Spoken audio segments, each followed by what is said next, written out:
Good morning, everyone. Many thanks for joining us today on this webinar on Retail Redefined Analytics Takes the Center Stage. I am Ayushi, your host for today, and I am from the marketing division of Deneve. On the presenter side, we have Ashish Singh.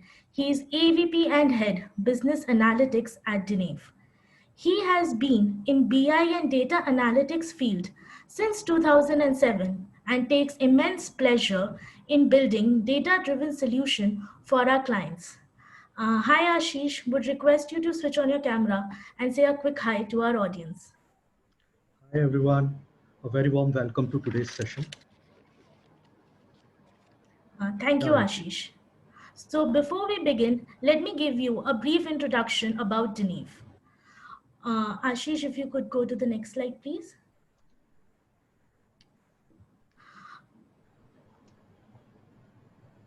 We are a 21-year-old Indian sales tech MNC which provides end-to-end sales enablement with innovation and ROI-driven approach as our core guiding principle. Deneve's business model is designed to empower the seller's journey, leveraging technology and market expertise at each and every step. Deneve's services are modeled to cater to every step of the sales cycle right till the last mile closure. Sales, being a horizontal function, cuts across the industries, and so does Deneve's area of operation. Now, that was about Deneve. Before we begin, let me give you a brief about the tool so that you get the best and the most interactive experience during the webinar. So if you want to ask anything or say anything to our presenter, please click on the hand raise button and someone from the Q&A panel would attend to you. You can also type down your question in the Q&A and chat section below and it will be taken up in the allotted Q&A slots. If you are facing any technical glitches, do not worry. The entire webinar session is being live streamed on our Facebook channel and the recording will also be available on our YouTube channel. So now without any further ado, I think we are ready to begin. So over to you, Ashish. Thank you so much, Ayushi. Thanks for the introduction and setting the pace for today's session. Again, a very warm welcome to all of you who are attending this session today. And I really pray and hope that all of you are keeping healthy and safe in these challenging times. Uh, to give you a little background on today's session, uh, I will get to the agenda part in a moment. This is going to be a series of webinars, right? And data analytics or business analytics being a very wide field, and there is no, a dearth of areas which you can talk about in this particular field. We thought that we will pace it out across multiple sessions. So today we are only going to scratch the surface. We will talk about data analytics, business analytics, challenges around its implementation, how analytics is being leveraged by the industry with focus on retail in particular.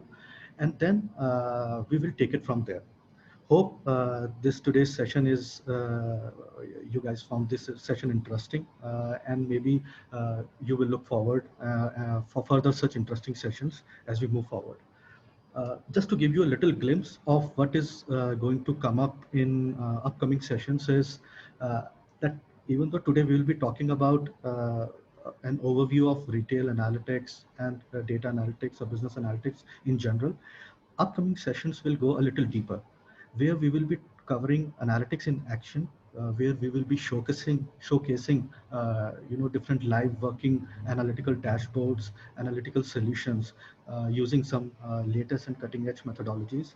Then we will also talk about the live examples that how industries has leveraged data analytics in these global pandemic times, and then right way of going about implementation of a business analytics solution for your organization or for your clients to generate the maximum ROI. This is something we will also cover. We'll give you a little bit more detail on these parts, that what exactly we are going to cover in upcoming session towards the end of this session. So maybe you would want to stay till the end of it. And also one last thing, during this session, in the mid of it somewhere, we will have a poll. where we will look forward to your responses to one of the pertinent questions which all of us are facing regarding business analytics within the organization. Now, with this out of the way, let's get started. Now, all of us are here today because at some level, we all understand and appreciate that business analytics is something which is becoming an integral part of your internal technology stack. Even if we are, at a, different organizations are at a different maturity level when it comes to business analytics. Some are at a very fundamental level where they are facing problem related to some very basic, reporting or BI needs, while some are already doing some very advanced analytics and leveraging multiple technology and latest sources, data from multiple sources to integrate and generate analysis which are very future looking and forward looking, and giving them all sorts of predictions, predictive analysis. So we all know that, but let's see what the industry has to say about it, just to further substantiate that point. We KPMG says that 20% of the survey respondent, they did a global survey around business analytics services and how different organizations look towards it. 20% of them say that it is now taking up to 25% of their tech budget for whenever they are internally deciding their IT budget. 70% of IT decision makers consider big data as a critical for their future success. So that appreciation is there. Everybody understands that this is going to be a big thing for them. And most importantly, 60% of the CIOs predict that spending on analytics will increase. So the understanding is right there at the top. So the challenge of having a buy-in from senior stakeholders is not there. Let's look at some more analysis. Computer economics says that when they surveyed different organizations, data analytics figured at third place in the list of priorities. And when companies were asked to talk about their top 3 priorities for their internal IT initiatives, analytics and big data along with automation figured in 17% of the responses. And finally, data and analytics, and all this is, and this is something which is going to underline all the responses that we have seen. The 97% of the organizations are already at some level, at some point in their journey towards complete transformation towards business analytics, a robust business analytics solution. Right. So yes, there is a clear signal in the industry that business analytics is becoming important. And if you are have not already started your journey towards it, definitely there are going to be repercussions of that.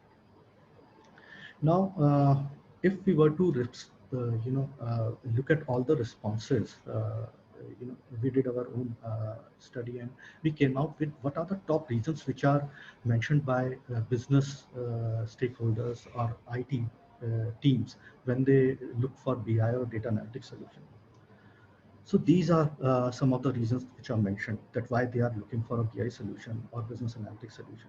Of course, accurate and faster reporting is one of them. A self-service reporting platform, because business team or IT team, they don't want every reporting requirement to come to their internal MIS team, and they should be able to create their own analysis, because not one analysis can take care of all sorts of or not one report can take care of all sorts of analysis which are required. Then of course data visualization and is something which is again a top priority for the organization. There are a lot of manual and Excel based reporting, but a data visualization presented with the help of a sophisticated tool completely takes your internal reporting to another level where it becomes easier to consume. And then appreciation of data driven decision making within the organization. So everybody wants to now no longer want, nobody wants to go with decision making process the way they were doing earlier. The traditional way of decision making based on hunches, based on experience, no longer cuts in the current set of things. Everybody wants their decision making to be based on data. And for that, they need a single platform, a single source of truth for this to be done. Now, as we move forward, other responses tell us to, gives us more indication towards that how this need from data and reporting is now graduating into the need of the business. Now people want to forecast and plan, retailers especially, they want to forecast the footfall that is going to happen in the stores. They want to look at the demand that is going to be there for their product, so that accordingly inventory and supply lines can be optimized, right? And now no longer automation of report is enough. Automation of insights should also be there. There has to be a way where insights are thrown out by the system intelligently. There has to be, so that intelligence is something people look forward to. And then business is ever changing.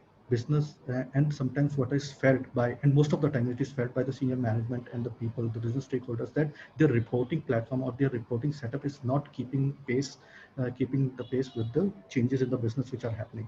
It is always catching up, which is not, which should not be the way. Ideally, in modern times, it should be guiding the way instead of catching up with the business. And then finally, all of this is required to create a competitive edge. So competitive edge is the bottom line that everybody wants to create for themselves using these business analytics solutions. Now, I covered these reasons in two parts. The idea is that for all the stakeholders, decision makers who are going to drive these initiatives within their organization, it has to be very clear in their mind that what kind of needs or issues points toward having a good BI system in place, while which of them provides, indicates toward having a good data analytics system in place. Because these terms are interchangeably used by different people, but there is a general consensus that they differ, and what are the major, bound, what are the major reasons or elements which are different in both of these. So let's look at those. What are the signs, telltale signs, which will tell you that you need to look for a BI solution first before getting into data analytics. Now, the certain when you're looking at different issues or telltale signs, they can be divided under three broad points. Whether those issues are, requirements are around data, maybe some of those are around reporting, and some of those are reporting, while the rest of them are around process. So if they fall under these three brackets, then probably you may want to start with the BI solution first for your organization. Data is something, the, is something which is seminal for any analysis, and that goes without saying, right? But still, organizations, there are cases, and that eventually becomes the reason for the failure of their initiative, is that they don't work enough on the data side. They don't make that effort to create the right data definitions within the organization, to work on the quality of the data issues. They just think that just by implementing a good, or by using a good BI or reporting tool, all those problems will be taken care of. But that is not the case. Even if that part is done, sometimes the things stop at the reporting level. Even though you have many reports, multiple reports coming to you from one single platform, but still you feel that the report that you need is not there, because your need will not always remain the same. Every day you need a new analysis, and for that to be catered to, you need an ad hoc reporting system to be in place, where you can do a self-servicing, right? Then lack of single platform. Different departments, different functions, different areas of your business and business units, they are throwing out multiple reports. Even though all of those are individually using some or the other BI tool, but those reports are not coherent. The data definitions are different. The way KPIs are defined, that is different, which takes us to the next part, the process. Lack of automation, of course, that is something which is very easy to understand. Uh, the color set of manual reporting introduces its own set of challenges, and it takes time, it is error prone, and then the presentation of those data and the analysis is not something which is very easy to consume. Then there are another challenges, like at the organization level, you have multiple sources of the same information. Same data is come from multiple sources. So that process needs to be fixed first before even starting or looking at implementation of your data analytics tool. And finally, the definition of inconsistent metrics in your organization. Sometimes KPIs are not very well defined. Sometimes you are tracking the KPIs which are no longer relevant for your business, or your KPIs or metrics are not changing at the same pace as your business is changing. So all these things together contribute towards, having a system in place which is either not giving you enough results or good results, or which is not effective enough for you to feel any difference coming out of it. Now let's look at what are the issues that points toward a data analytics solution. Here, if you see, I have not put them under in an individual bracket because all of these issues are about business. They are not about data process. Of course, at a granular level, they may be about a data or a process or something like that. But eventually here the need is about the business, because ultimately, even if you have a good data and even if you don't have any data quality issues, you have a good platform in place, BI tool or something, and all the processes are well defined. Still, even after that, you can have a situation where you are not getting some, an effective results out of this whole setup. The reason for that is there could be multitudes of reasons behind that. There could be that there are too many reports, but those are not insightful enough. They are just giving you the information about the KPI, how it is changing across different sectors, different parts of the business, different parts of your product stores, and all those things. But where are the insights? Even if those insights are there, they don't tell you that what are the next actionable coming out of those insights, what they are supposed to do. And that happens when you are not identifying the growth drivers for your organization, what exactly which is impacting your sales. What are those 3 or 4 things which you need to fix for you to take your performance of your stores, performance of your business units, performance of your business in general to the next level. And then many a times it has been seen that all these reports are very descriptive in nature. These are doing always the post-mortem of what has happened, not what is going to happen. Now this is something which is changing. If that is not happening, then you are still lagging in terms of your business analytics transformation. You need to have a setup where you can predict the change, where you can predict the next challenge, and accordingly take a corrective course or corrective action to get back on the course. And finally, most of the times it is felt that all these reports are analyzing your internal situation, right? Your internal performance. They are not benchmarking against the competition. Even though you have reports lying at your on your table, where you have bought some study from a certain research organization, where you have access to certain market research, but you are not using them you are not integrating that information, that data into your current your on organization's data. You have a large field force which is working on the ground, which is directly talking to the customer, directly talking to your partners, different business stakeholders, but those insights from the ground are not coming up into the system, and that is not getting integrated into your analysis. So only inward looking reports will only have limited insights, or only a very limited approach towards generating insights. And then finally, the point of creating data models which are not reusable or which are not customizable. This is something people who are using advanced analytics, they will understand that most of the times you have a problem and you create a data model around it. But when things change, when variables change, when business scenarios change, you are not able to reuse that model, and you need the help again. You have to start from the scratch. That should not be the case. When you are designing a data model around a problem, that should be good enough to take to account for the future changes as well. So all these things or these challenges points towards that you need a data analytics support or data analytics expert to guide you in the right direction. So all in all, yeah, Ayushi, I think. So, sorry, Ashish, to interrupt you here, but we have a No hand problem. raise from Vara Oh, Prasad. Um, Vara, I have unmute you. If you can please go ahead and ask your question. You are self-muted now. Hello, Mr. yeah, Ashish. Vara. Hi. Hi, Vara. How are Hello, you? are you able to hear me? Yes, I am. I can hear you. Yeah, good morning. I'm Morning. based out of actually Ballari, Karnataka. You're able to hear me, sir? Yes, I'm able to hear you. You are based out of Yeah, what? Sorry, I'm there was. actually based out of Karnataka. Okay. Pardon? I'm I'm unable to hear I'm you, Ashish, clearly. There's a lot of I'm disturbance. losing you in between actually. I'll do one thing. You're able to hear me now? I can intermittently hear I'll you. I'll message you my question. Yeah, please, Yes, you can type Vara. down. Yeah, I'll message you my question. yeah. Vara, that will be a great help if you can write down your question in the Q&A tab. Thank you.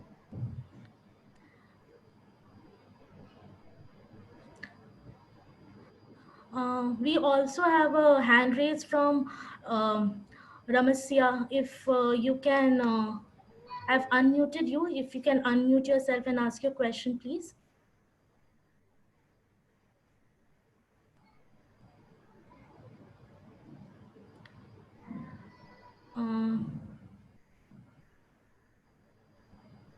Ramasme, Karthikeyan, I think Karthikeyan has raised yeah. his hand. No worries. You can please write down your question in the Q&A and chat section below. We can continue, Ashish. Sure. Thanks. Okay. Now moving forward, so for an ideal BI business analytics engine to be effective. Sorry to interrupt, Ashish, again. If you could be a bit louder, please. Okay, That would be sure. great. I'll do that. Yeah. So, so these are the four critical elements which should be part of any BI business analytics engine. And when I say business analytics, that includes both BI and data analytics. And this is the term which I will prefer to use in rest of my presentation. So those four elements should be about data assessment, intelligent data assessment process. Second element is about data integration process. It should be good, smart, and versatile enough to take care or to handle all sorts of data. Then you should, of course, have a very good data discovery and visualization engine in place, which produces analysis which is easy to consume and which throws out different types of analysis. And finally, the business insights part. Despite all the reporting and data analysis, unless you have a system which is automatically generating insights for you, or you have a system in place, unless you have a system in place which is guiding you for the future, which is preparing you for the future, all your efforts are not going to give you or bear the fruit which you are expecting out of it. So these are the four key elements which you should focus upon when you are implementing a business analytics solution for yourself or for your clients. Moving ahead, now let's talk about, so we have seen that how business analytics is gaining ground every year, why it is required, why people are looking for it, why organizations are going towards it, are spending more and more money every year. And then, how you can relate your problems, the problems currently you are facing, to the different types of solutions which are there to be offered by this field. Now let's talk about how it looks for the retail, because today's discussion is going to be about the retail sector. And retail is something, retail is one sector where this business analytics is being used extensively. I'm at loss of thinking about any area or sector within retail which doesn't use analytics at this point in time. So let's look at where all different types of analysis people are leveraging using data analytics or business analytics in retail. Campaign analysis, churn analysis, merchandising analytics, footfall, supply chain, offer and promotion analysis. So all the areas are, if you, and this is not, I'm sure the half of it, right?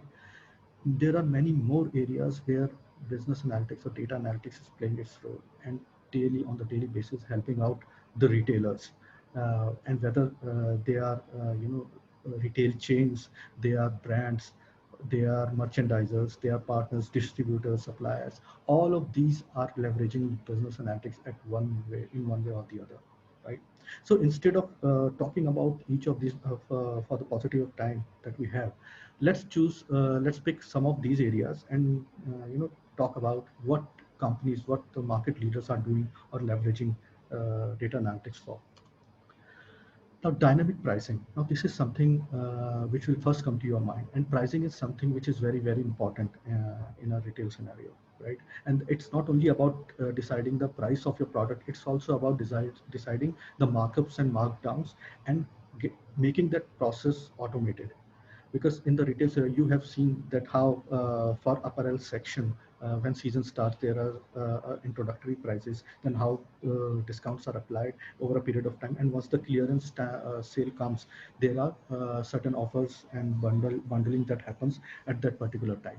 All that is now governed by or directed by automated system data analytics in place, which not only takes into account your own historical data, your own experience, but also what competition is doing. All that information goes into the system to accurately predict the demand, to and then with the help of that to predict the demand, to predict the footfall, and with the help of this information to predict what is going to be your need, what is going to be your requirement, inventory requirement, and accordingly they can optimize their supply chains, their supply lines, to maintain just the right amount of stock. And if the stock is there for longer period than anticipated, then accordingly the markdowns and can happen for the products that you have, right? And then there are consumer durable companies, mobile handset industry, which is using this information, dynamic pricing, to automatically decide the bundling or the next offer for their products, considering that what competition is doing, what they are going to do in the festival season, and if there is any new launch that is going to happen very soon. So they take into account all these things and come out with not only the price or the revised price of the product, but also what kind of offers they want to roll out, what kind of bundling they want to do. Then comes the customer loyalty. So customer segmentation is something again where data analytics plays a big role, and that applies to non-store retailers, to the big companies like Microsoft and Google, which are into retailing of different types of product, and they are also into B2B business. They create very sophisticated customer engagement models based on the customer's journey and their past business with the organization. Basis that they identify that to which bracket that customer belongs, whether he's a champion, whether he's somebody who's doing business with them consistently, whether that person does an intermittent business but does a very high value business, or whether it's a dormant person. And basis that they also predict that what is when that person is going to churn out, right? And accordingly they decide that what is going to be the engagement model, what are we going to do next with that customer, how much and how they can reduce the churn of that customer from moving away from them. So all these strategies are decided by engagement models created with the help of data analytics. Then comes the footfall analysis. Now we have seen that here not only the past or historical data comes into the play, but also the data which is getting integrated coming out of IoT devices, cameras, and different sensors at the store level. All that data is fed into your data analytics model, analytical models, and which creates heat maps, which creates route maps for your stores, for your retail setups. And these can be small stores, big stores, or even big shopping malls, where the footfall is tracked, where it is decided that how and what they can also even do not only they track or decide they track or analyze the footfall which is happening, they can also predict and anticipate that how much footfall is going to be there. They map that information with the historical records and with the upcoming for the time and year of the day, and basis that they can predict that this is going to be the range within which you are going to see the footfall. And all those factors which are going to impact the market can be taken into account to very accurately predict that what is going to be the footfall, which can in turn give you that what is going to be the demand for your product, and you can accordingly stock up just the right amount for the upcoming season or for the for your stores. So these are all the things, and then of course you can put a price also against so some of these areas where you see or where you record or register high footfall to maximize this revenue per square feet for your stores of your real estate. Now, before moving on, I see a couple of hands raised here. Let's go to that. Aishi, can you please unmute the participants who have raised their hands? Yeah, so we have a hand raise from Krishna. So I've unmuted you. You are self-muted now. If you could unmute yourself and please ask your question. Yeah, am I audible now? Yes. Yes, you are, Krishna. Hi. Yeah, see, we hear you. I think whatever you said about dynamic pricing, customer analytics, then footfall analysis, and all these things. So, what is your view in terms of now using commercial off-the-shelf products versus custom building? All these things, because these are not siloed problem statements, right? For example, if you want to do customer analytics for any retail organization, there are multiple different dimensions you need to look at in terms of building unified customer view. Retail as an industry, it is fundamentally changing, right? because of the omni-channel adoption across retailers. Uh, Building such a solution, right, for each and every piece of retail, be it pricing, be it merchandising, be it customer experience. It is a very long drawn journey, and if some retailer is adopting, right, or starting from scratch, I think it's really challenging. So from that perspective, what is happening in the industry, right, in terms of adopting off-the-shelf products versus custom building these analytical solutions. Yes, yes. So thank you, Krishna, for asking this question and raising this point. This is very relevant one. And if I got your question correctly, you're asking that how this so far how much customization is required and at what till what level this customization can go, right? When we are looking at all these different areas to be covered with one analytics solution. Is that correct?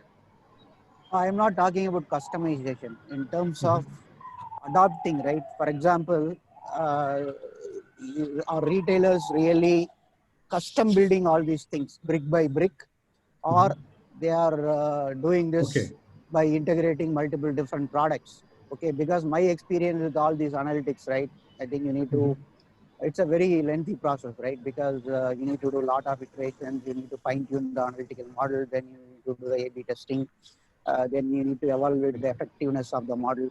So all the things are going to happen, right? Which is a very long drawn journey, and there is a significant investment that is needed from a retail organization to make that happen.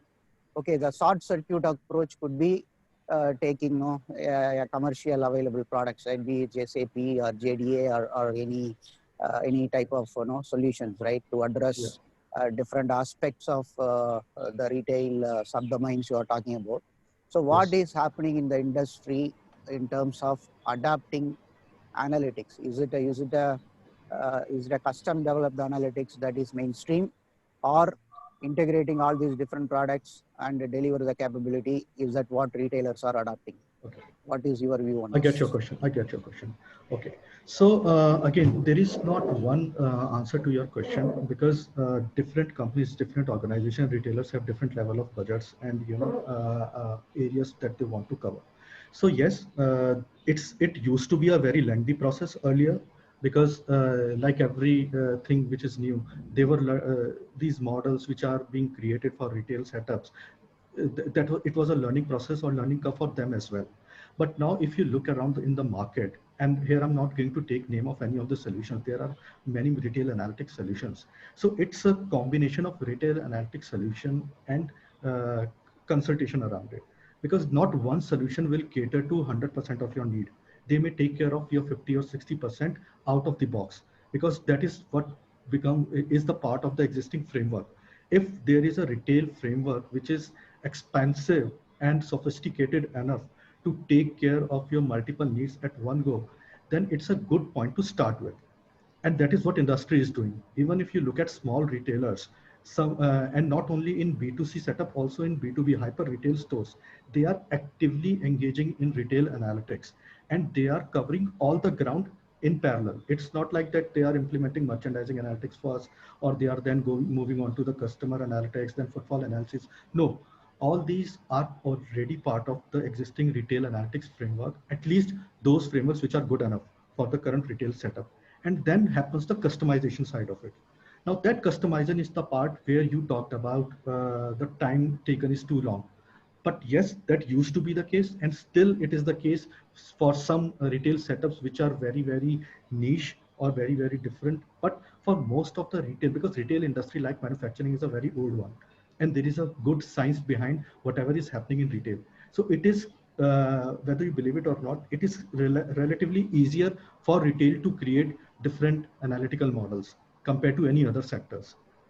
So yes, so the current trend, if I were to rephrase my answer, is that what industries are doing is that whenever they are looking or going for any analytic solution, they are going for a complete end-to-end part, where some of it is taken care of, almost 50 to 60% is taken care of by the existing framework, and then customization happens on top of it.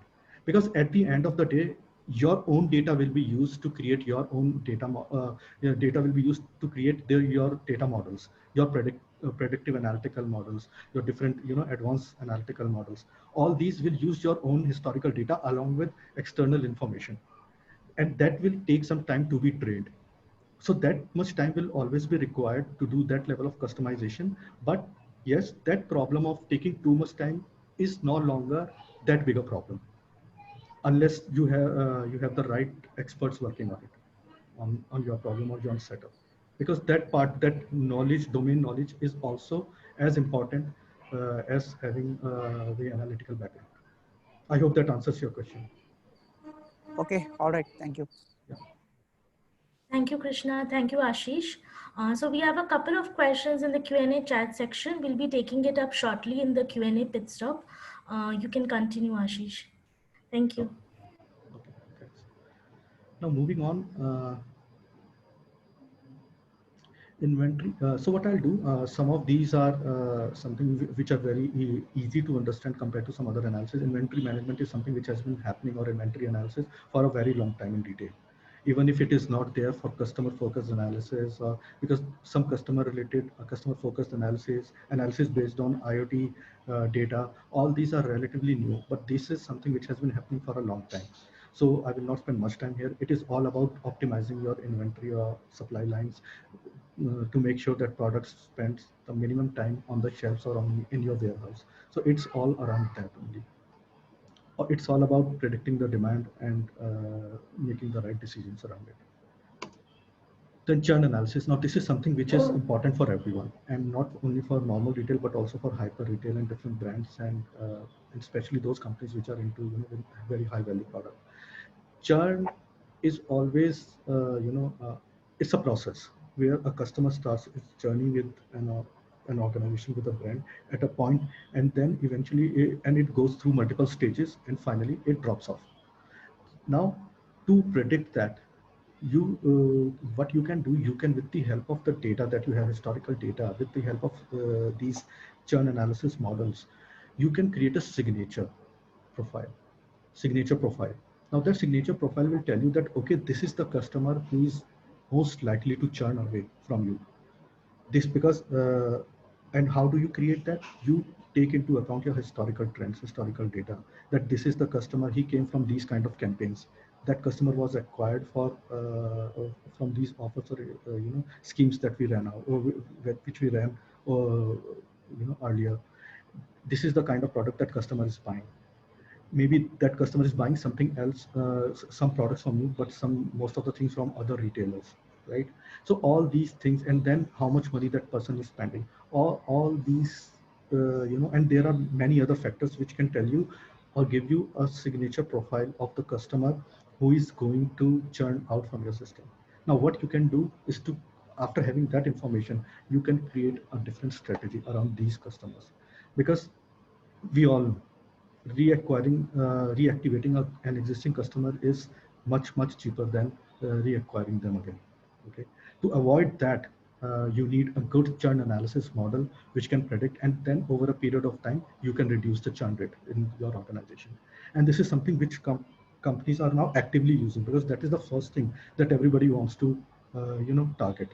Not only they want to reduce the churn analysis, they want to increase the repeat business. They also want to increase the frequency of customer visit in their stores. And finally, they want to increase the average basket size of that customer. So all these things, all these objectives start from first handling the churn part of it. And finally, fraud analytics. Now, fraud is something which happens at multiple levels in a retail setup. It can happen at a POS level. There are online frauds that happen all the time. There are payment related frauds. Then there are internal stakeholders which are involved, who register fake sales, and who register fake just to qualify for certain incentives which have been rolled out for your partners. So they will what they will do, they will create some fake sales, or sales are higher sales around certain area, certain time and duration, so that they can qualify for certain incentives. And then there are cases where people are able to identify certain loopholes in the schemes that the company has rolled out for their partners, for the retailers, and they are able to abuse it. And finally, then there are sorts of fraud which happen at the store level. So all these frauds, your data analytics system should be able to good enough, and it should work in conjunction with your existing transaction system, your POS system, to be effective enough to give you indication about the fraud when it is happening in the real time, not when it has happened, and you should be able to stop it. So, and one of the example is where Walmart has ingested 4 billion metadata records, just to avoid internet-related frauds that are happening on their website and also on the ground. So yes, fraud analytics is something, fraud or risk analytics, whichever way you want to look at it, is something that is being leveraged a lot by new age retailers. So that part brings me, brings me to the end of the discussion where I'm talking about, if you recall the agenda, that what industry is saying about data analytics that we have already seen, why different business stakeholders, technology, IT stakeholders, they look for analytics, business analytics solution, be it for BI part or the data analytics. That part we have already seen. And then how effectively this is being leveraged by retail sector, how they are getting benefited out of it, that is something we have seen. Now, what we will look for, something which is very relevant to the current times. That is what analytics can offer in the current pandemic times to different businesses, with focus on retail today. And then after that, we will see that how this whole initiative of having a BI and data analytics transformation, something which Krishna talked about, that how it can fail, because there are several pitfalls when you are taking this whole initiative for your organization. How to avoid those, that is something which we will cover in the upcoming webinars. But what are those, how to identify those, that is something we will talk about today. But before we do that, before we get into our next discussion, let's take a small 5 minutes break. Here we will have a quick poll. Ayushi will take it from here to have that poll conducted. And in the meanwhile, while you are answering or responding for that poll, please feel free to ask your questions on your Q&A tab, so that we can respond to that after this particular poll. Thanks. Yeah, over to Ayushi. Thank you, Ashish. So now we are going to take a poll break, and also you can please raise your hand or type your question in the Q&A and chat section below. We'll be taking that up as well.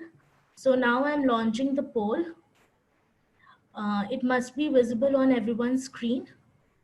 So the poll question is, which of the following, in your opinion, is most critical for improving the effectiveness of BI and analytics initiative for your organization? A, getting the team right with right experience and skills. B, ability of the reporting team to adapt to evolving this environment and associated reporting needs. C, transformation of BI functions to provide strategic inputs to support and guide the business. So the poll will be open for 10 more seconds.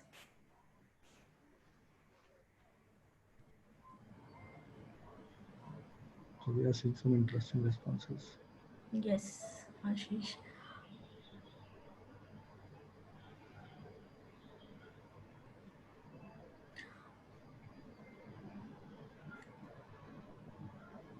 So already 50% of the participants have casted their vote. I'll be keeping the poll open for 10 more seconds now.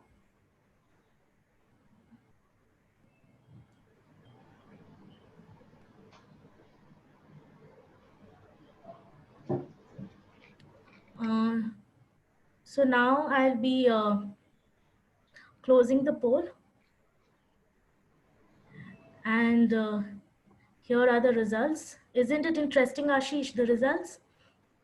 Yeah, so I hope all of you can, I'm sure Ayushi, all of the participants or Yes. attendees today can see the results, right? Yeah, yeah. So yeah, clearly we see that the majority of respondents have talked about that how BI can play a strategic, more strategic role within their organization. Currently, it is most of the time it is reduced to just a reporting setup, or sharing data across different functions or for different parts of the business. But that expectations from business analytics of it playing the role of a strategic guide, That is currently not happening, and that is a gap which all these organizations, want to fill uh, when they are taking this transformation. So I think that is something which is very much in line with what we are going to talk about in our pitfall section. I think we will take that up again in a moment. Yeah. So do So we have now, any more hand raised for any questions right now? yeah, so we have few questions in the Q&A panel. So we have our first question from Vara Prasad. He says, how relevant would this be for mid-size retail stores? Okay. So Vara, thank you for asking this question. I think as we talked about at the start, regardless of the organization's size and their current level of maturity in BI or business analytics space, this is relevant for everyone.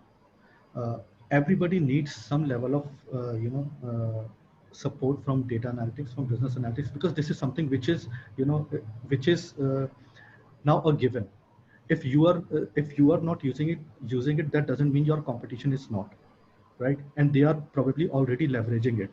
So yes, it is relevant for mid-size, small size, or even giant retail setups. It's just that very great care has to be taken into account, taken into the decision when you are deciding about what is the resource, how much resource you want to put in, what kind of investment you want to put in, what is the ROI that you are looking at.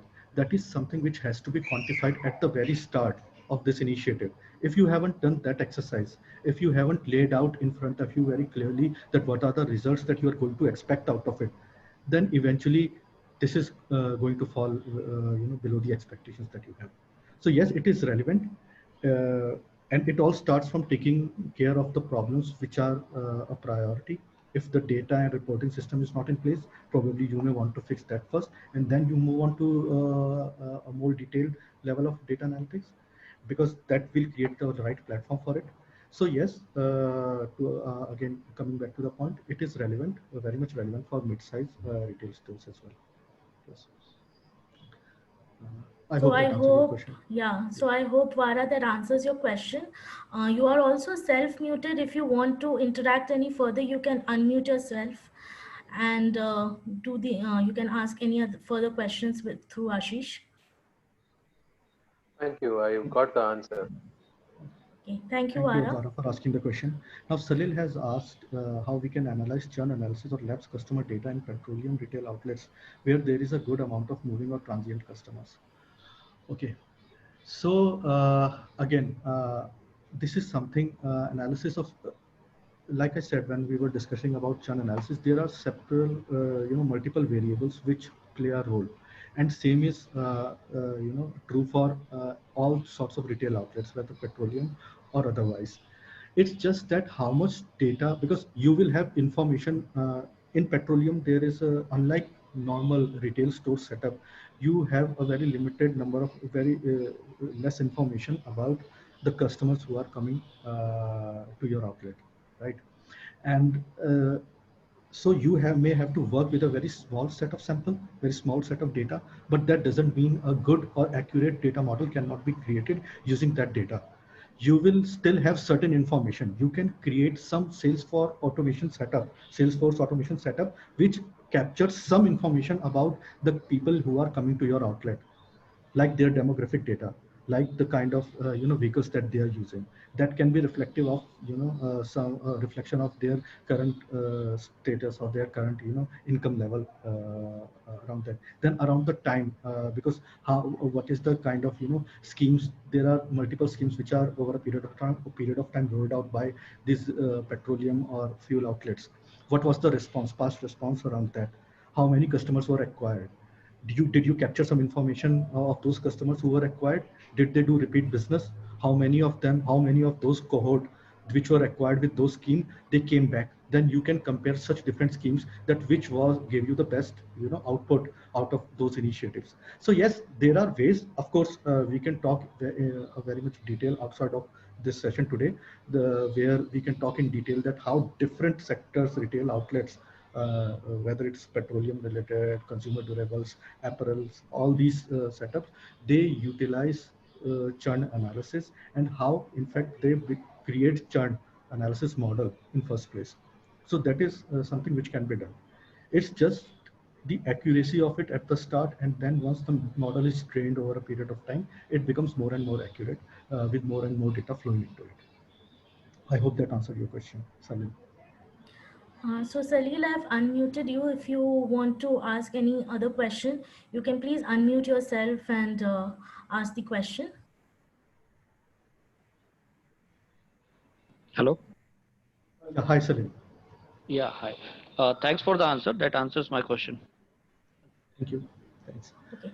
And Thank then you. Ashu Verma is requesting the PPT for this. So yes, we will share some information with you post this presentation. The recording of it will anyways be available to you. So you can anytime refer to whatever discussion that we had today.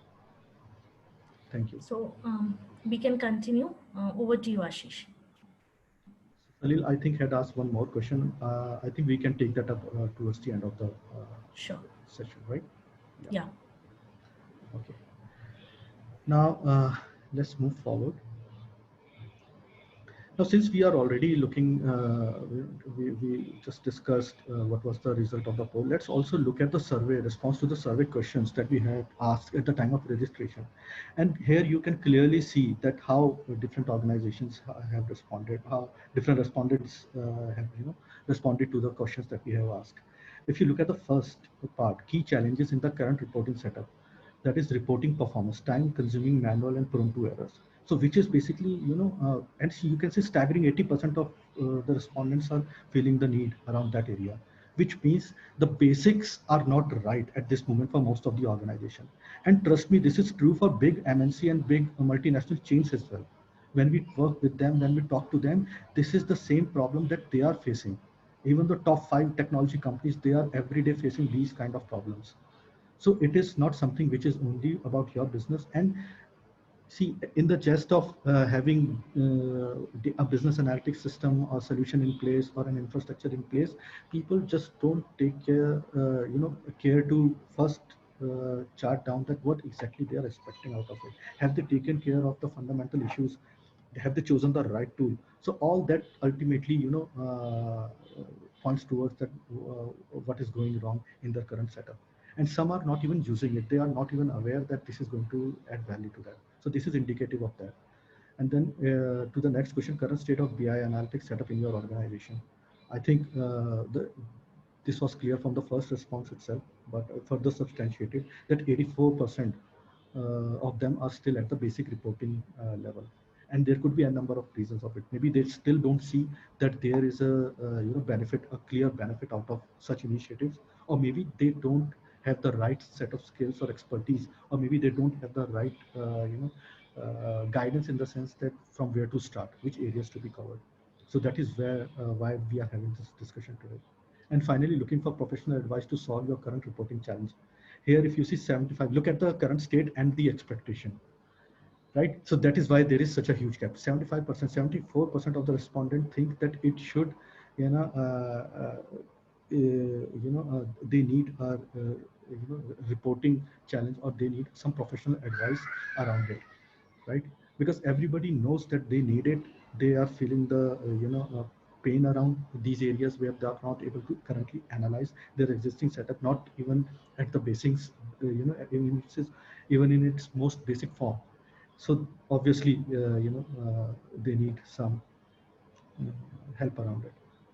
And that ties into the survey result as well, because the expectations or the current state of inadequacy of their existing BI setup or reporting setup is further is indicative towards that what are the kind of expectations that they have from the survey result. It was pretty obvious that everybody wants this initiative to play a strategic role in the whole scheme of things. But what they are currently, where they are currently now is something which is very, very far off. So this is a very long journey that they want to cover, that they need to cover, and they are rightfully looking help around it or expecting help around that. So yeah. So let's cover, so I think we have already covered the 70 to 80% of what we wanted to do today, but let's talk about the retail during pandemic. We all know that this is one of the sectors along with aviation and events industry, which has been affected a lot, which has been impacted a lot by this setup. So let's see what has happened to retail. There has been a reduced footfall, store closures, operation closures, diminished and skewed demand. So there is diminished demand that everybody understands. Then there is a skewed demand. Certain products are suddenly in very high demand, while other products which used to just fly off the shelf, nobody's buying them. So they currently, they suddenly have to adjust to this completely new skewed demand that is there for those stores which are lucky enough to be operating at this point.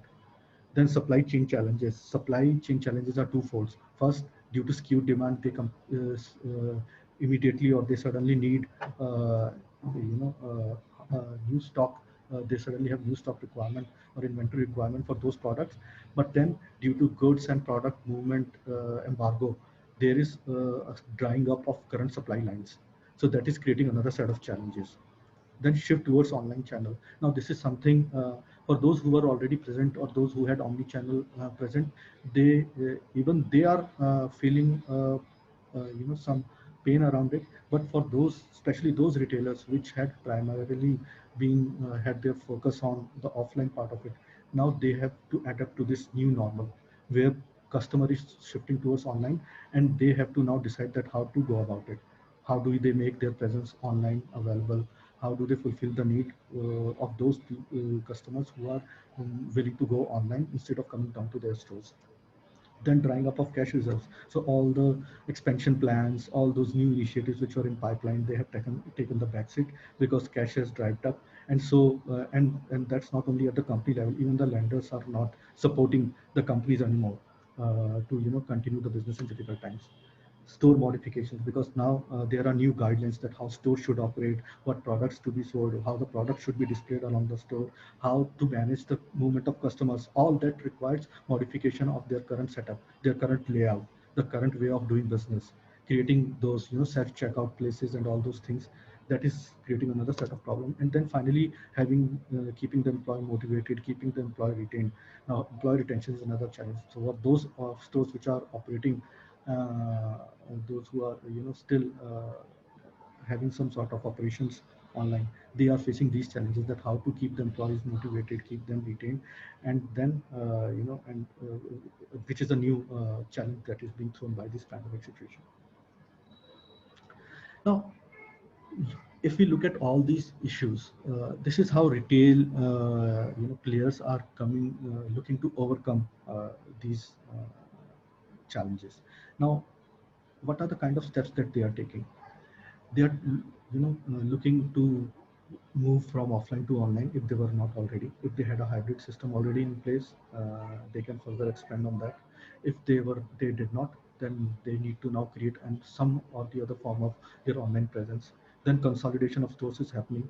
They are looking at the way which stores they want to keep open, which stores they want to close down, because all that depends on because that will decide what is, because there is a cost of operation of running a store, right?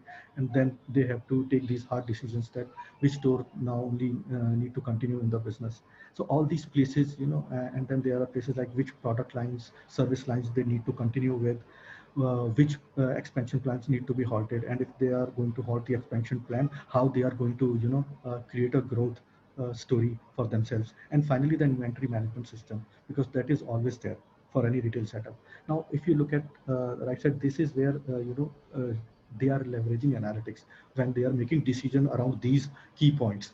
They are leveraging customer behavior insights, whatever data that they had, and to use that data to reach out to those customers, to create an online presence, and then reach out to them for their needs, and to leverage their earlier relationship with the organization or with the stores.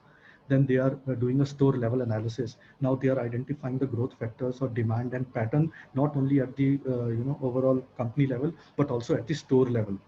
They are doing that, and they are then mapping that with the ROI of the store to identify that which store need to continue and which store need to close down. Then they are looking at individual line of products and services that they had, which are the ones which, if they were completely closed down, then they will use this analysis to decide that which are the first areas which they want to again take up online before they go, before they resume their full operations. Or if they were already operating, then probably they may use this analysis to decide which are going to be their future line of business, future line of products, future line of services, and which are not, right? and then they may want to redefine the success or the key performance matrix for their organization, because whatever they had earlier planned, that is not going to work anymore. And finally, with these skewed demand, with these dried up supply chains, different types of bottleneck, reduced footfalls, everything related to demand is going to change, which means they completely have to rebuild their analysis, whatever that they had done around the forecasting of demand, around the forecasting of footfall, forecast of sale, or even the orders that they had placed for their inventory. All that needs to be re-looked up, and it has to be in line with the future demand that they are going to face. So these are all the areas where analytics is getting leveraged. Now, how this is actually helping them, what are the real life case studies where this has actually happened? This is something which we are going to cover, like I talked about in our upcoming webinars, where we are going to take up live examples that how organizations are getting benefited in these times, especially with the help of data analytics.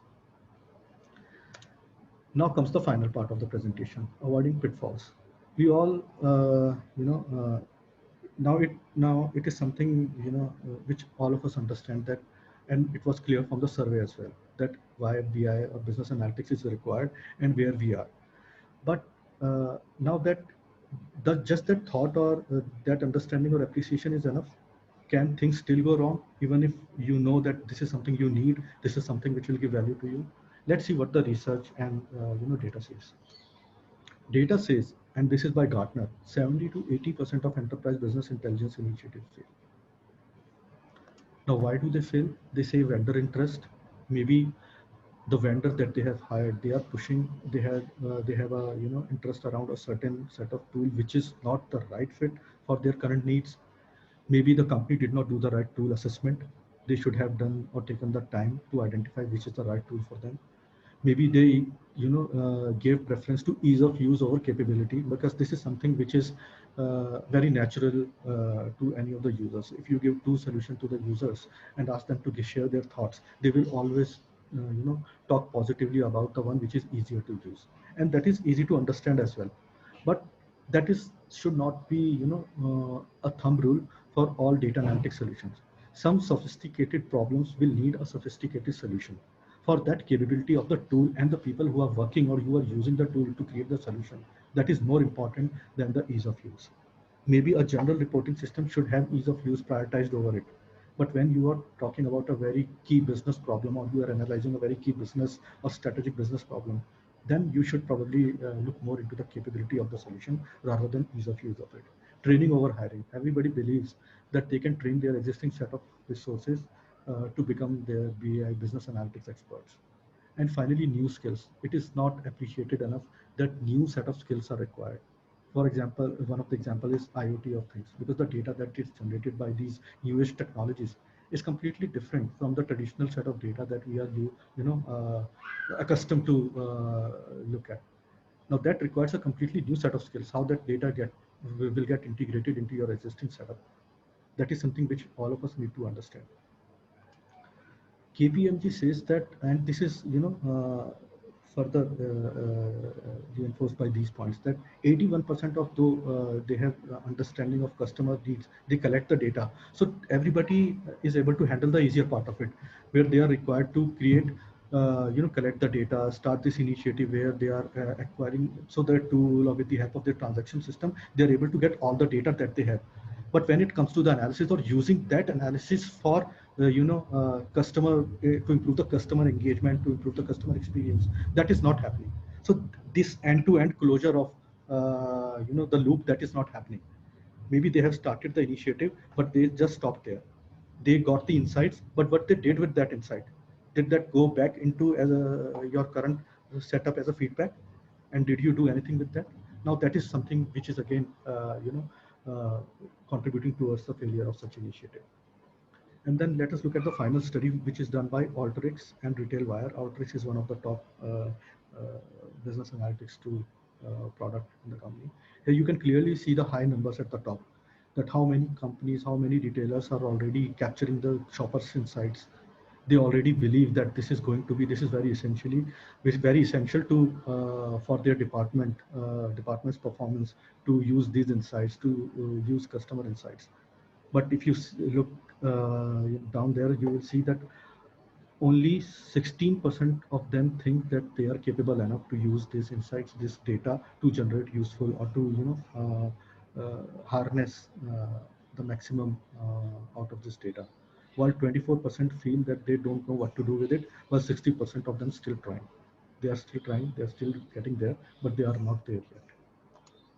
And finally, the good part is that only 22% believe, higher management believes that they don't need such a solution, and 12% IT people believe that they don't feel like supporting such initiatives. So which means that majority of them have a buy-in, majority of them support that initiatives. But where the challenges they are facing are that most of them find tools are too complex to get implemented. They feel that they don't have enough skilled personnel to work on that, and sometimes even if they have skilled people, the work is not estimated in a right way to have the right number of resources to work on. They are spread thin, whatever workforce that they have, and they instead of working end to end on one solution, they just end up working in building the basic or fundamental part of it, while they just stop short of getting deeper into the data. So if I were to finally, put these points all together, then we can come up with six reasons why, or six challenges that one has to overcome when they are implementing a business analytics solution, either for themselves or for their clients. One is resource management. You need to find, because these people are short in supply, you need to find the right resources, right skills, and then you need to use them for the work that you want to do. So for that, you need to understand what exactly you are going to do with them. You don't want data science people to work on the BI part, and vice versa. Then selection of the right tool, right solution. This is something which we have already discussed in length, why that is more important. In fact, that is seminal for the success of such initiatives. Then work on the data quality. Now, data is something very important. Just getting the right tool and right people is not enough. And this is something, that should flow from the top, that nobody should accept or should have a tolerance about the poor quality of the data. Unless that is there, you will not be able to create right, intelligent data assessment process or intelligent data improvement processes at your end.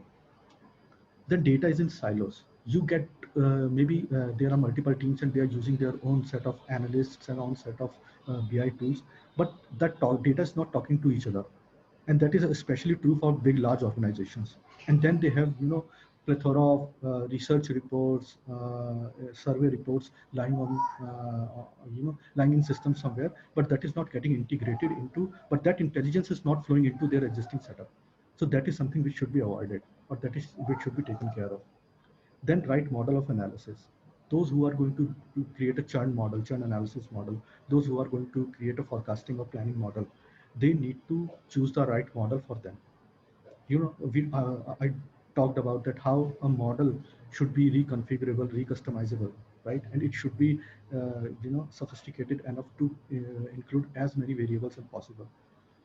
Even we understand that for that requirement of resources, not only human resources, but also, infrastructure resources will be high. But again, at least you will know that you have created the right model. But having just right set of skills, right tools is not enough. Creating the right model is also something very important to throw out right insights. And finally, this is something which is not that big a concern at this point, but still it has been felt that even though a buy-in or an support from the top management is there, but things fail when middle management and the people who are actually going to use it for their operational purpose, they don't feel motivated, or they don't feel like adopting the new solution or BI solution, and that is where it all fails. So we need to create advocacy for such tools, and you need to create interest of the actual users who are going to be there also, to get a complete end-to-end implementation and the success for such initiatives. So these are this is I think covers today's discussion, where we have seen and looked at what are the challenges that companies face when they are looking at business analytics solution. Then of course, what drives them to look for business analytics solution, that part we also covered. But like I said in the beginning, that is only scratching the surface. This is only just getting started into this discussion. What is going to come up in our upcoming webinars is something which will be more detailed and more in depth, and something which will give you, a live look and feel of what an analytics solution looks like. So it will be really great. We will appreciate if you can share your thoughts, in the chat window, that which areas, you would like us to cover. And these are not in any particular order. We can, of course, we want to take up the recent advancements, talk more about the data science part, AI and machine learning, how IoT data is getting used, how data is getting contextualized internally by the organization. So all these things with live examples. Then analytics during pandemic, I talked about that we will take up those live cases, actual case studies, line framework demos, where we will showcase that how, different types of analysis throughout certain insights, which can be used by the organizations. And then uh, doing the implementation the right way, the way, so that the ROI is maximized, and you don't feel the pain of having or choosing a business analytics solution which you have chosen. Right. So that's it from my side. We are now open to question and answers. Anything, Ayushi, you would like to say at this point? Thank you, Ashish, for an informative and interesting session today. So now the floor is open for questions. You can click on the hand raise button if you want to ask anything or say anything, or you can type down your question in the Q&A and chat section below. So we have a question from, Okay, just a I think I second. can, we Yeah. can now take up We Salil's question. We have a question from Salil. He says, how can we analyze and gauge conversation rate based on Conversion rate, footfall? yes. Yeah, there is seasonal or festival demand factors as well. Yeah. So, Salil, I think I briefly touched upon this part, that footfall varies a lot due to different factors. Even during a week, because of weekend or weekdays, it varies. Even the time of the day, it varies. And then, of course, when you add into the seasonality part of it, due to festival, due to seasons and all that. So all these things, change footfall. And there you have to create a model which is able to predict very accurately that what is going to be the footfall. And then basis that information, you can see, because you will also have a conversion rate around your existing set of product lines, based on a certain level of footfall. So you know what is the benchmark already. And if you don't already know that, that is something which can be found out from the historical data of your historical data, or from your competition's data as well, that what is the industry standard, what is the competition benchmark, and what is your benchmark. And then that can be gauged against the footfall that you are getting. So first thing that you can analyze whether you are getting the right footfall or not. Sometimes, and this is an inherent, part of any analysis, where you attribute a rise and drop in footfall to factors which are not actually responsible for it. And seasonality is thrown at it every time, that okay, this is a festival period, so that's why we are getting a high footfall. This is not a festival period, we are getting a low footfall. This is a weekend, we are getting high footfall. But that is not always true. Is it as per the benchmark for the weekends? Is it as per the benchmark for the festival? You may still be getting a lower footfall than anticipated. So all that information should go into your model, and then you will come to the conversion part of it. Now that you know whether you have the footfall, what is the conversion that you can expect out of it? And once you know that, then you can do that analysis of that conversion, whether it is right, it is lower than expected, or it is higher than expected. Yeah. I hope that answers your question. So Salil, you are self-muted. You can unmute yourself if you want to interact any further. I just have one query. Yeah, sir. If we go for any mall or any hypermarts, we see there are guards or welcoming persons. They are doing the counting of persons getting into the that outlet. Correct. They're keeping a count. They keep a Correct. counter available with them. But Yes. uh, in certain malls and certain hypermarts, I have seen that they keep the track of how much time we have spent in that mall or on Yes. that particular retail outlet, so that they can Yes. take the analysis. This customer has spent 15 minutes or 20 minutes, then there is a good amount of conversion, or there is a good amount good chance of buying a product Mhm. in our outlet. That is Right. also there. So yes, you are right, and that is where IoT and those camera sensors I talked about comes into the play. And it is not that information they create. So if you look at some of the modern footfall analysis solutions, they create a complete heat map of people, how people are moving across the mall, retail malls. And that heat map includes everything. That gives you idea about that how many people are spending how much time in what at what time of the day, which areas of the mall, how many of them are just doing window shopping and how many of them are actually moving inside the store, right? So all that information is there, and there are so many valuable analysis that can be drawn out of it to optimize the setup your retail mall layout, to put a price against certain parts of your property, and and to also have certain events created to increase the footfall for your mall, because this footfall will eventually tell you whether you are doing as per the expectations or not. So maybe you may want to, before analyzing what is happening within the store, you may want to first increase the footfall itself, right? So all these, starting from the right number of footfall to what exactly is happening, whatever footfall that you are getting for your store or hyper retail or big retail stores, retail malls. So there are all these analysis that you can do. So you are right in that sense.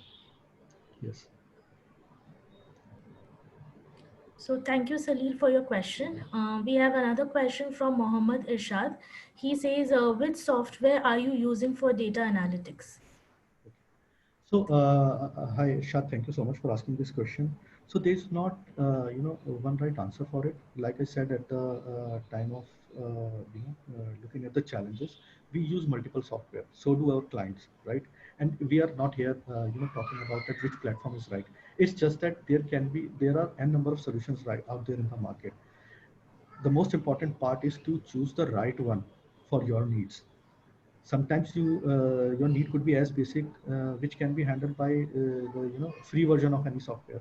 If you are doing a very small level of analysis, something you need some very basic functionalities. But sometimes you are processing a very large set of data. You are creating an enterprise level solution. You are creating something for your clients which has to look and feel also very good, right? So based on these needs, these multitude of factors, you will decide that which data analytics tool that you use. Now, if I were to put a name around it, then we use multiple software. So there are we use Tableau, we use ClickSense, we use Power BI, and then there are enterprise tools as well, which comes with ERP. So we have worked on SAP BI, we have worked on Cognos Analytics. So all these tools we have used at one point or another based on our requirement, because sometimes tool is there with our clients, they already have certain implementation already in place, and sometimes we provide the tool also with our solution. But I think that is not something that we are discussing today. We are going to talk about BI and business analytics in general, and how industry is leveraging this and how it is important. I hope this answers your questions though. So, Mohammed, I've unmuted you. You're on self mute. If you want to further interact, you can unmute yourself and ask your question. Yeah, he says Going, thanks. Thanks. Yeah. so going ahead, we have another question from Vijay Singh. He says, would like to know the share of cost required in data collection and reporting and data analytics in this kind of model while shifting to this model. Okay. So I think cost part comes very late when we are having such discussion or requirement analysis, because first we need to understand, one has to understand that what exactly they are doing. And not only and this is not when we say you are taking an outside help, even internally, if you are building such an initiative or doing a business analytics implementation, there are several factors which will contribute towards the cost. There is a resource cost. These resources, they don't come cheap, to be very honest, because this is the most sought after, one of the most sought after skills in the market. So these resources, so that is the very first thing that contributes towards the cost. Then the scale at which you want to use the business, you want to use the business analytics solution. You want to go for the basic ones, some basic licenses, or you want to do a complete enterprise level implementation. All these things will contribute towards that, what is going to be the cost. So it's a separate discussion that, of course, we will love to have with you. We will reach out to you separately for that, and we can discuss that in detail, because, of course, there is an indicative costing around each of the solutions or different levels of solution, that is something we can discuss and share with you if you want. But there is not one cost or one figure which I can share with you at this point without understanding that what level of business analytics solution. Yeah, Ashish actually would like to know, definitely Yeah. there are different industries, different models were there. So it is very difficult to tell the exact percentage or something.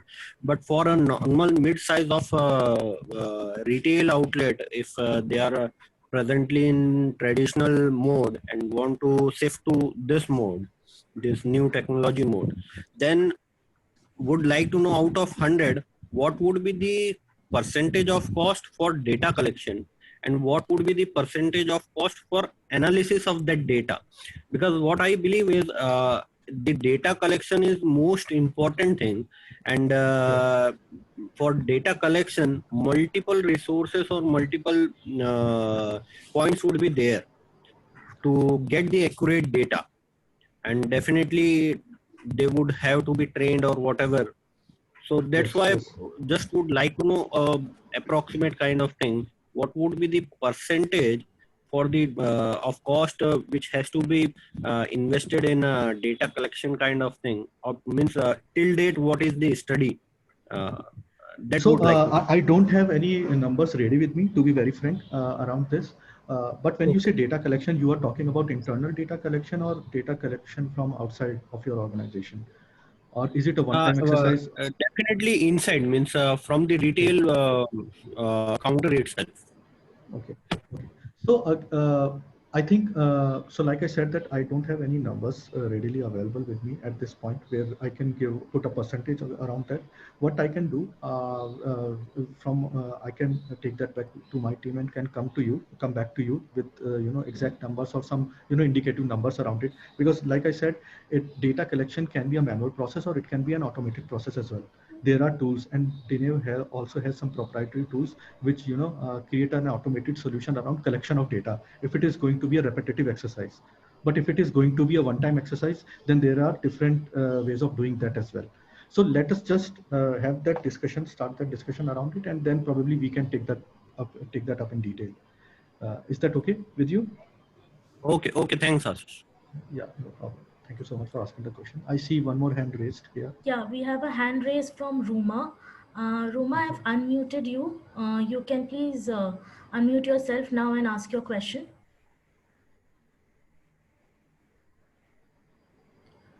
Ruma?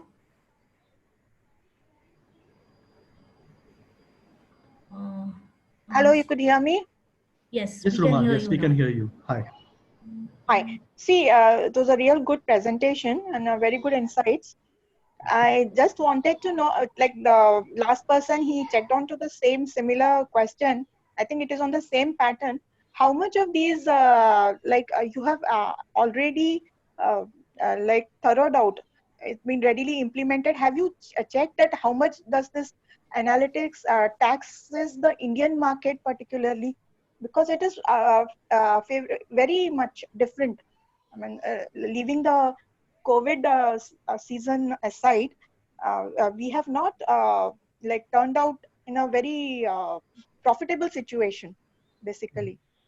When we look into the concepts of Big Bazaar, which came into phenomenal way, or which a D-Mart, it is around basically, and now Reliance has taken over. Is it following the same sequence as you are suggesting? So see, let me tell you one thing. Ultimately, there are reasons why the businesses will grow, why businesses will not grow, right? While they will be acquired by other organizations, while there will be a consolidation in the market. So there are other factors which govern the market, and analytics will not have any role to play there, right? Which is understood, right? Now, but what happens that business analytics in itself, it never, goes out of the operational need or the strategic need for these organizations. Even if the consolidation that is happening, so if, like you said, that Big Bazaar is being bought by Reliance, right? That doesn't mean that Big Bazaar was not doing or using business analytics at their end, or Reliance will stop using it, or they will not use it. So it will always be there. So acceptance is there, and especially you, since you took the name of these big organizations, they are already at a very high level of maturity in that space. You'll be surprised at how many smaller players they are not leveraging it, because it is all about optimization. Why business? Why would because at the end of the day, when you first implement your business analytics solution, it's a cost to the organization. So everyone is looking at the ROI that they are going to generate, and that can happen only in two ways: if you are able to generate higher revenue with the help of business analytics, or if you are able to reduce cost. Now these needs are more pressing for smaller players, so they are leveraging that. We have seen that some really advanced models at their end, but that number is very few and far in between. But most of them are moving towards business analytics solutions already. So yes, that even in Indian market, we are not talking about the global market as of now. Maybe in our later webinars we will talk about that. But even in Indian market, that appreciation, that understanding is there, and there is a lot of confusion around the cost of implementation, around complexity of implementation, and you will be surprised that these are not that big a problem. Only thing that you need to do is to take a step towards it, and there are all sorts of solutions which are available. You don't need a very advanced analytic solution as a first implementation for your organization. You need to fix basic things, the data quality, the data collection part, which I talked about. So if you have taken care of that, then gradually you will move to the solution, and you will then also able to appreciate the ROI on it. But if you go bang, with a very high or data advanced analytic solution and hire a very expensive resource to get that implemented, you will be disappointed in most of the cases. I hope that answers your question. Yes, thank you, sir. Very fine. Thank you, Roma. So we have another hand raised from Sudhir. So this will be the last question for today. And I have unmuted you, Sudhir. You can unmute yourself now and ask your question. Sir, hi sir. Good evening. Good morning, sir. It's a nice presentation. I've seen several questions from several people. I want to ask one question. Now the pandemic made the human life being in jeopardized model, and you were talking about the BI model, business model, which can help us to make retailers and people can sustain this pandemic. But how about the data analysis can be adopted in various forms? You've been explaining in one of the slides. You told about the faking of appraisals for the people. If the people are creating a lot of dummy variables and creating something in the tool model, means if we are putting that firm in jeopardized model, it may jeopardize sooner or later, I think. How come we can eliminate this type of fake data which can be generated by the market people, market evaluation people? Is there any solution for that one, sir? So let me try to answer this question as simple as possible. Yes, sir. Yes, sir. Okay. So basically, if I understood you correctly, you are talking about the fraud analytics, right? How yes, we can prevent fraud. Yeah. So again, so fraud analytics is something which is based on how people or the system is able to exploit the gaps in the system. Yes, sir. Right? Yes, sir. Yes, sir. So this is something which can be as simple as, like, I talked about fake sales.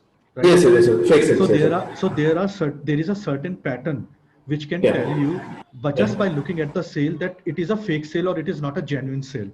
Yes, sir. Yes, sir. There can be, for example, sometimes what happens in certain organizations, they are somebody is tasked at registering the sales of mobile phones. So what they do, they will capture, and their system only allows them to enter the IMEI number of those phones.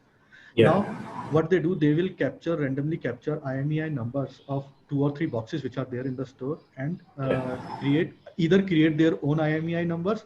And if they're a little more smarter, they will use the existing IMEI numbers to create the fake sales for the time being. Now, what happens when eventually they will have to sell that phone to a real customer.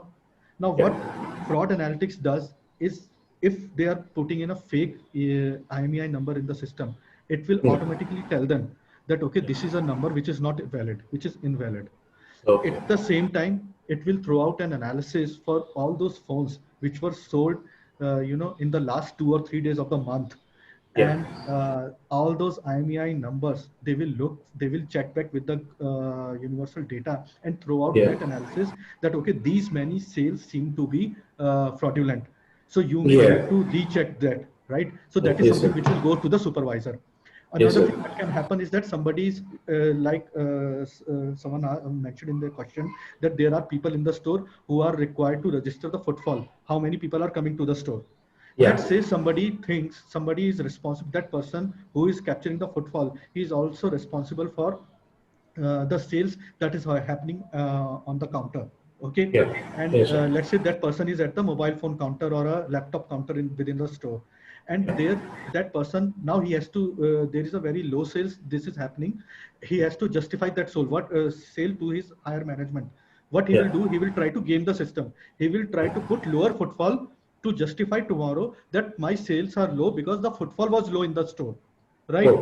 So our fraud analytics system, what it can do when that person is capturing a footfall, it will use a predictive model or a pattern of the footfall in that store, and will use that information to see how much the footfall is going to be today. It should fall under these two, minimum and maximum number. If that person is putting footfall below that number or higher than number, then immediately a red flag will be created, and that report will go to the supervisor telling them that these footfalls seem to be incorrect. So the reason why I'm sharing this example is that regardless of whatever is the area where you are doing a fraud analytics, all you have to do is to train your model into identifying the signs of a fraud that it is happening. And that can be done using the past historical data and also your knowledge of the current setup that you have. Both of these together will help in creating the fraud analytics model. I hope that answered your question. Yeah, I understand, sir. Understand. I want to quote one thing, sir. Actually, in Satyam scam, you might be knowing Satyam scam. What happened to that one? He's created like that. If the fraud been happened, like if you want to have appraisal, people will make something like jinxing, and you're going to enhance their credibility. But how about the real scenario of the company will be jeopardized a lot. For that one, we need to data analysis is a key factor. We need to avoid the fraud analysis, sir. Actually. Right. So that's why data governance part comes into the picture. Rules are implemented around that. Yes, sir. Okay. Thank you, sir. Thank you for the kind reply. Yes, sir. I think Ayushi. Thank you, Sudhir, for your Thank you. question. So just one question, last question for today from Uttam. He says how analytics in retail can help in better inventory management. Okay, so thank you, Uttam, for asking this question. I think inventory management is the part where it is data analytics is used most extensively as of now, and this is something which has been true for some time. This is not something very new to the inventory management part. So inventory management is all about predicting the demand, right? Accurately predicting your sales, and based on that demand pattern, you will have to keeping in mind that what is the lead time for placing an order, for the delivery of orders at your warehouse. If you're using a warehouse, if it is directly getting delivered to the store, then what is the lead time for that, and how much time generally it takes for you to get the funds ready to place those orders. So all that information goes as an input to your model, where you are able to, so all you have to do is to put in that this is the demand that I'm expecting for this period, and this is the stock that you need, and that information then goes to your vendor if they are integrated into, like I talked about at one point, that how you are doing partner analytics as well, right? Where you add or integrate your partners information in your data as well. For example, your suppliers may be distributed amongst national distributors or regional distributors. So if you have the integration into their system, you already know that how much stock is lying at the regional distributor, how much is lying at your own warehouse, how much is lying at your store, and how much is lying at the national distributor. All that information can then become part of one integrated inventory management system, and then can help you place the order at the right time of just the accurate amount or just the amount that you need based on your demand prediction. Right. So this is how analytics plays its role in retail setup. I hope that answers your question. So Uttam, I've unmuted you. Now you're on self-mute. If you want to interact any further, you can unmute yourself and interact.